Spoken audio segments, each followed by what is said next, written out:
ശ്രീധുവിൻ്റെ ഓർമ്മയിൽ അർജുൻ ശരണ്യയുടെ അടുത്ത് ഇങ്ങനെ വിഷമിച്ചിരിക്കുകയാണ്. അപ്പോൾ ശരിക്കും പറഞ്ഞാൽ വാഷ്റൂമിൻ്റെ അടുത്ത് ഇരുന്ന് അർജുൻ വിഷമിക്കുമ്പോൾ ശരണ്യാണ് ചോദിക്കുന്നത്, എന്താ പറ്റിയേ? ഒന്നുമില്ല, അവൾ പോയി കാണോ, അവൾ വീട്ടിലെത്തിക്കാണോ എന്നൊക്കെ പറഞ്ഞപ്പോൾ ശരണ്യ കളയാക്കിക്കൊണ്ട് പറഞ്ഞു, നീയൊന്നൊന്നും അല്ലല്ലോ അവളെ പെറ്റിട്ടത്, അവൾക്ക് അമ്മയുണ്ട് ഒക്കെ ഉണ്ട്, അപ്പോൾ വീട്ടിലോട്ടല്ലേ പോവുള്ളൂ, അല്ലാതെ നീയല്ലല്ലോ അവളെ പെറ്റിട്ടത് എന്ന് ചോദിച്ചു. അപ്പോൾ അർജുന് അങ്ങോട്ട് വിഷമായി. അർജുനപ്പോൾ അവിടെ നിന്ന് എഴുന്നേറ്റ് പോകാനായിട്ട് തുടങ്ങിയപ്പോൾ ശരണ്യ, അയ്യോ ഞാൻ ചുമ്മാ തമാശയ്ക്ക് പറഞ്ഞത്, അവൾ നാളെ പോയിട്ട് വരും, ഉറപ്പായിട്ടും വരും, പിന്നെ ഫൈനലാകുമ്പോഴത്തേക്കും എല്ലാവരും വരണമല്ലോ എന്നൊക്കെ പറഞ്ഞ് സമാധാനിപ്പിക്കുന്നുണ്ട്.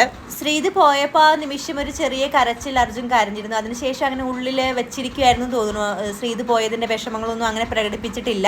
അപ്പോൾ ഇന്ന് എല്ലാവരും വന്നിരുന്നപ്പോഴായിരിക്കും അവർ പക്ഷേ അർജുന് മിസ് ചെയ്തത്. എന്ത് തന്നെയാണെങ്കിലും ചെന്നൈ തന്നെയാണല്ലോ ശ്രീധുവിൻ്റെ വീട്. അപ്പം ഉടനെ തന്നെ വീട്ടിലേക്ക് വരും ഫൈനലിന് വേണ്ടിയിട്ട്. അപ്പോൾ അർജുൻ കപ്പ് ഉയർത്തുകയാണെങ്കിൽ ശ്രീധുവിനും അതിലൊരു പങ്കുണ്ട്. കാരണം ആ കോംബോ ഇഷ്ടപ്പെടുന്ന ശ്രീജുൻ കോംബോ ഇഷ്ടപ്പെടുന്ന ഒരുപാട് പ്രേക്ഷകരുടെ വോട്ട് അർജുന് ലഭിച്ചിട്ടുണ്ട്.